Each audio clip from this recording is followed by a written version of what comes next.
கர்த்தருடைய பரிசுத்த நாமத்துக்கு மகிமை உண்டாவதாக. 64 தலைகளை தாழ்த்துவோம். தேவரீர் எங்களுடைய தேவராக இருக்கிறீர். அனாதி தேவனே எங்களுடைய தேவனாக இருக்கிறீர். உங்களுடைய நித்திய போயங்களே எங்களுக்கு ஆதாரமாக இருக்கிறது கர்த்தாவே. இந்த தேவன் என்றென்றும் உள்ள எங்கள் சதா காலம் எங்களுடைய தேவனாக இருக்கிறீர். எங்களுடைய உள் உணர்வுகளை புரிந்த தேவனாக இருக்கிறீர். எங்களை மேன்மைப்படுத்த ஆண்டவரே உம்மால் முடிவும் கர்த்தாவே.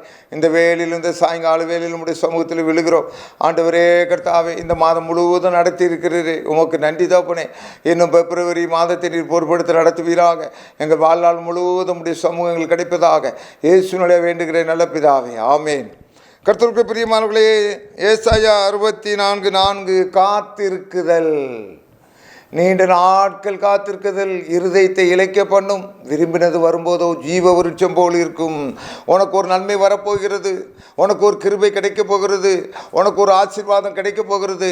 உன் தேவனாகிய கர்த்தர் உனக்கு நன்மை செய்ய காத்து கொண்டிருக்கிறார். அவர் ஏசாயா 64:4 சொல்லுகிறார், தேவனை உமக்கு காத்திருக்கிறவர்களுக்கு நீர் செய்பவைகளை நீரே இல்லாமல் உலகத்தோற்றம் முதற்கொண்டு ஒருவரும் கேட்டதும் இல்லை, செவியால் உணர்ந்ததும் இல்லை, அவைகளை கண்டதும் இல்லை. கர்த்தருக்கு காத்திருக்கிற அருமையான தேவ ஜனமே, அருமையான தேவனுடைய மனுஷனே, உனக்கு இந்த ஆண்டிலே தேவன் செய்ய போகிற காரியங்களே, நீ ஒருவேளை ஒரு குடிசை வீட்டிலிருந்து ஒரு 5 லட்ச ரூபாய் எஸ்டிமேட்டிலே நீ ஒரு வீட்டை போடலாம் என்று நினைத்து கொண்டிருக்கலாம். ஆனால் கர்த்தர் என்ன நினைத்திருக்கிறார் என்று தெரியுமா? அவருடைய வேத வசனம் என்ன சொல்லுங்க? 50 லட்சம் ரூபாய்க்கு நீ வீடு போடத்தக்கதாக கர்த்தர் ஒரு எண்ணத்தை வைத்திருக்கிறார். அவர் செய்பவர்களை நீரை இல்லாமல் உலகத்தோற்றம் முதற்கொண்டு ஒருவரும் கேட்டதும் இல்லை, செவியால் உணர்ந்ததும் இல்லை, அவைகளை கண்டதும் இல்லை. ஆண்டவராகிய இயேசு கிறிஸ்து உன்னை உயர்த்த சித்தம் கொண்டிருக்கின்ற பொழுது யார் தடுக்க முடியும்? ஆண்டவராகிய இயேசு கிறிஸ்து உனக்காக இறங்கி யுத்தத்தை செய்கின்ற பொழுது யுத்தத்திலே நீ ஜெயிக்க போகிறாய். இப்பொழுது இருக்க பைனான்ஸ் யுத்தத்திலே நீ ஜெயிக்க போகிறாய். தம்பி, சோர்ந்து போகாத. சர்வ வல்லமையுள்ள இயேசு கிறிஸ்துவை நீ ஆராதித்து கொண்டிருக்கிறாய். அவர் காற்றை அதட்டினவர், கடல் மேலே நடந்தவர், லாசருவை உயிரோடு எழுப்பினவர். அந்த தேவனை நீ ஆராதித்து கொண்டிருக்கிறாய். தமக்கு காத்திருக்கிறவர்களுக்கு கர்த்தர் நல்லவராக இருக்கிறார். சங்கீதம் 40:1 தாவீது ராஜா திட்டவட்டமாக சொல்லுகிறார், நான் கர்த்தருக்காக காத்திருந்தேன், அவர் பொறுமையாய் என் பக்கமாக சார்ந்து என் கூப்பிடுதலை கேட்டார். ஆபத்து காலத்தில் என்னை நோக்கி கூப்பிடு, கர்த்தாவே விடுவியோ ஆண்டவரே. வெள்ளம் போல சத்துரு வரும்பொழுது கர்த்தருடைய ஆவியானவர் கொடியேற்றுவார். உனக்கு விரோதமாக உருவாக்கப்படும் எந்த ஆயுதமும் வாய்க்காதே போகும். கர்த்தருடைய ஆவியை கொண்டு பேசிக் கொண்டிருக்கிறேன். கர்த்தர் உன்னோடு பேசிக் கொண்டிருக்கிறார். யாருக்கும் பயம் இல்லை. கர்த்தருடைய வார்த்தையை நான் உனக்கு கூறிக்கொண்டிருக்கிறேன். அருமையான தம்பி, உனக்கு வயசு 35 ஆகிறது. உனக்கு கிடைக்க வேண்டிய மேன்மை ஒரு 5 வருடமாக கிடைக்கவில்லை. இன்றைக்கு கர்த்தர் பேசுகிறார். உன் இன்று கண்ட எகிப்தியனை காண மாட்டாய். அந்த ஆபீஸ்லாம் உட்கார்ந்திருக்க மாட்டான், நீ இருப்பா. கர்த்தர் உன்னை மேன்மைப்படுத்த போகிறார். ஏனென்றால் தமக்கு காத்திருக்கிறவர்களுக்கு கர்த்தர் நல்லவராக இருக்கிறார். வேதத்திலே ஆண்டவர் சொல்லுகிறார், இதுவரை நீ யூகித்திராத நன்மைகள், இதுவரை உன்னுடைய சிந்தனை புலப்பட்டிராத நன்மைகள் உன் வாயில்ல அடுத்தவனே உன்னை புகழப் போகிறான். அவனுக்கு வந்தவனுக்கு வாழ்வை பாரு என்று சொல்ல போகிறான். ஏனென்றால் நீ ஆராதிக்கிற தேவன், உன்னுடைய பாட்டி தாத்தா ஆராதித்த தேவன். அந்த ஆலயத்துக்கு நீ செய்த நன்மைகள், உன்னுடைய பாட்டி தாத்தா செய்த நன்மைகள், கொடுத்த நிலங்கள் ஒன்றையும் தேவன் மறக்கவில்லை. எல்லாம் உனக்கு திரும்ப வரப்போகிறது. உன்னுடைய சந்ததி வாழப்போகிறது. ஆசீர்வதிக்கப்பட்ட ஒரு வாழ்க்கை உனக்கு கிடைக்கப் போகிறது. காரணம், கர்த்தர் நீதி உள்ளவராக இருக்கிறார். ஐயா, நீ ஒரு பேங்கில் கூட டெபாசிட் போட்டால் நீ கூட மறந்துடலாம்.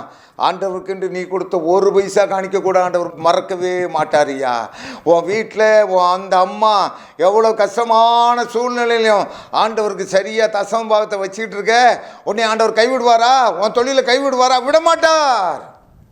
தேவன் உன் பட்சத்திலே இருக்கிறாய். சோர்ந்து போகாத. இன்றைக்கு உனக்கு வேண்டுமானால் கருப்பு நிலவாக தெரியலாம், ஆனால் நீதியின் சூரியன் உதிக்கப் போகிறது. நியாயத்தினுடைய வல்லமை உன்னை ஆட்கொள்ள போகிறது. உன்னுடைய உழைப்பு உன்னை வந்து சேரப்போகிறது. இந்த ஆண்டு இறுதிக்குள்ளாக கர்த்தர் உன்னை விருத்தி அடைய பண்ண போகிறார். உன்னுடைய நோய்களெல்லாம் பறக்கப் போகிறது. நோய்களெல்லாம் ஓடப் போகிறது. உன்னுடைய வீட்டை சூட்டி இருக்கிற பிள்ளி சூன்ய கட்டுகளை இயேசு முறித்தெறிகிறார். பிதாவாகிய தேவனாலும் கர்த்தராகிய இயேசு கிறிஸ்துவினாலும் இந்த பிள்ளைக்கு விரோதமாக இருக்கிற எல்லா பிள்ளி சூன்ய கட்டுகளையும் இயேசுவின் நாமத்தினாலே உடைத்தெறிகிறேன். இயேசு உன்னோடு இருந்து கொண்டிருக்கிறார். இயேசு இப்பொழுது பேசி கொண்டிருக்கிறார். தமக்கு காத்திருக்கிற தேவரீர் உமக்கு காத்திருக்கிறவர்கள் நீர் செய்பவைகளை நீரே இல்லாமல் உலகத் தோற்றம் முதற்கொண்டு ஒருவரும் கேட்டதுமில்லை, செவியால் உணர்ந்ததுமில்லை, அவைகளை கண்டதும் இல்லை. அருமையான தம்பி, இந்த இயேசு கிறிஸ்து மிகுந்த இரக்கம் உள்ளவர்ப்பா. அதே நேரத்தில் வல்லமை உள்ளவர். இவரை ஒன்று செய்ய முடியாது. அவர் சொன்னது தான். இன்றைக்கு என்னுடைய செய்தியின் மூலமாக உனக்கு சொல்லப்பட்ட ஆசீர்வாதங்களாம் உண்மையில் வந்து பலிக்கப் போகிறது. பிப்ரவரி மாதத்தில் இறுதிக்குள்ளாகவே அதனுடைய அற்புத அடையாளங்களை பார்ப்பாய். நீ தலைகளை வணங்கி கர்த்தருக்கு ஒப்பு கொடுப்பாயா? கர்த்தரை நோக்கி பார்ப்பாயா? ஆண்டவரே, இந்த வாலிப தம்பி உண்மை நோக்கி பார்க்கிறான். கர்த்தாவே, ஆண்டவரே, நீரே எல்லாருக்கும் அடைக்கலமாக இருக்கிறீர். நீர் எங்களுடைய கோட்டையாக இருக்கிறீர். நீர் எங்களுடைய அரணாக இருக்கிறீர். கர்த்தாவே, ஆண்டவரே, இந்த பிள்ளைகளுக்கு, இந்த குடும்பத்துக்கு நீர் செய்ய நினைத்த நன்மைகளை இவர்கள் ஆண்டவரே தெரிந்து, ஆண்டவரே, அவர்களுடைய எங்களுடைய புத்திக்கு ஏற்பதான் இருக்கும் கர்த்தாவே. ஆனால் பெரிய காரியங்களை இந்த குடும்பத்துக்கு வைத்து இருக்கிறீர் ஆண்டவரே. இந்த தம்பிக்கு பெரிய காரியங்களை வைத்திருக்கிறீர் ஆண்டவரே. அதை வெளிப்படுத்துவீராக. இந்த ஆண்டுக்குள்ளாக வெளிப்படுத்துவீராக. அருமையான இந்த தாயாருக்கு வெளிப்படுத்துவீராக. இதோ உன்னதத்திலிருந்து வருகிற எல்லா பலன்களினாலும் இவர்கள் நிரப்பப்படுபவர்களாக, கற்பத்தினுடைய பலனால் நிரப்பப்படுவார்களாக, ஆண்டவரே, வயலினுடைய விருத்தியினால் நிரப்பப்படுவார்களாக, நீண்ட ஆயுசினால் நிரப்பப்படுவார்களாக. உம்முடைய வலதுகர நீட்டினபடியே இவர்களுக்கு இறங்குவதாக. இயேசு மூலம் வேண்டுகிறேன் நல்ல பிதாவே. ஆமேன், ஆமேன்.